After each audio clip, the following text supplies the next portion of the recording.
చిన్నప్పుడు కృష్ణుడికి వెన్న అంటే చాలా ఇష్టం.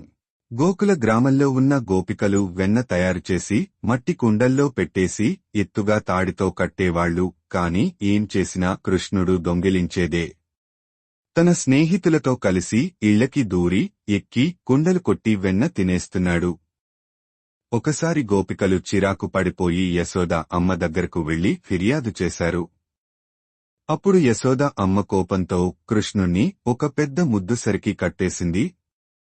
కాని కృష్ణుడు దాన్ని తోస్తూ పాకి 2 పెద్ద చెట్ల మధ్యలో చిక్కుకున్నాడు. ఊహించని విధంగా చెట్లను తిప్పి పడేశాడు. అప్పుడు ఆ చెట్లలో నుంచి 2 దేవతలు బయటపడ్డారు. వాళ్లు శాపం వల్ల చెట్లలోకి మారిపోయి ఉండగా కృష్ణుడి తాకిడి వల్ల విముక్తి పొందారు. ఇది చూసిన వాళ్లు షాక్ అయ్యారు. కాని యశోదమ్మకి ఆ బాలుడు భగవంతుడని ఇంకా తెలీదు. ఆమెకి మాత్రం తన బాబు ఓ చిన్ని అల్లరి ముద్దు కుమారుడే.